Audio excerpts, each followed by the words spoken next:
someone that usually does pretty well, at least with popular movies, Disney.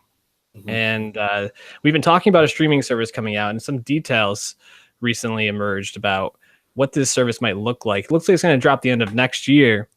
What other news came out about it that has you maybe your eyes raising a bit or you're intrigued by?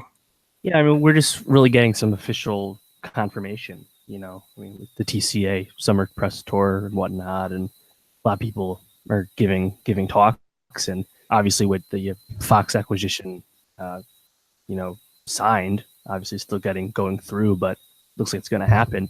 You know, we finally, get to see what the next, era of Disney's going to be, and part of that's the streaming service. And I thought an interesting thing to hear from their mouth was that the old Star Wars movies, all the Star Wars movies to this point, will not be on the service right away because of the pre-existing distribution deal they have through Turner through 2024, right? Which is actually some rights that they resold. So that's why they're on TNT and TBS.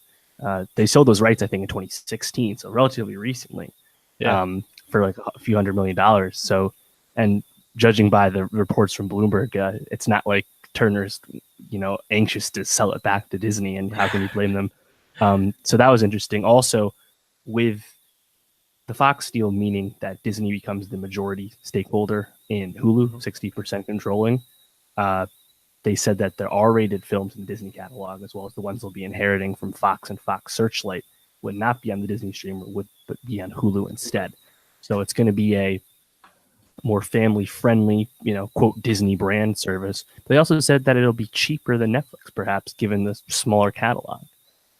So, interesting to hear some of that stuff. But, I mean, it's going to be a slam dunk no matter what when it does come out. But apparently it's still over a year away.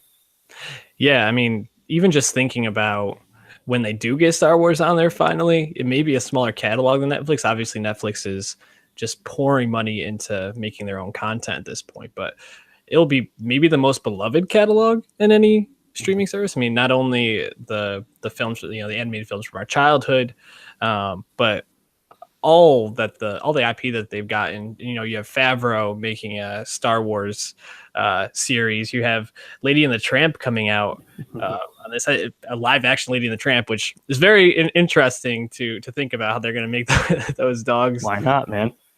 But yeah, exactly. Why not keep putting out stuff that is going to draw eyes? So Disney, it'll be interesting to see how Netflix and Disney exist, or if they can exist together. It's going to be a bubble, like we talked about before.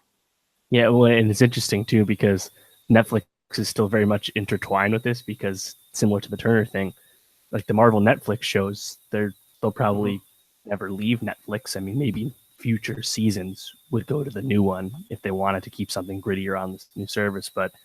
And then Ant-Man and the Wasp is the last MCU movie to be on Netflix, but all of the MCU is exclusive with Netflix.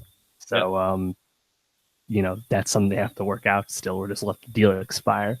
But it's interesting just because I think the Disney streaming service, price whatever, will succeed just because of the ridiculous catalog. And you listen to anyone anecdotally speak about, having children these days, and they usually have to fucking rent or buy all like the Moanas and shit, right? Or they get lucky and one of them's on Netflix. So they're just going to hold parents hostage with this service. And given the big back catalog, even with the holes, including high profile things like Marvel and Star Wars, it'll be a slam dunk. So it'd be interesting to hear more as we hear more about like the original content beyond Favreau and Lady and the Tramp. But yeah, should be interesting. It's funny too, because we just had CBS All Access announce that they're doing another Star Trek series with Patrick Stewart. Yep.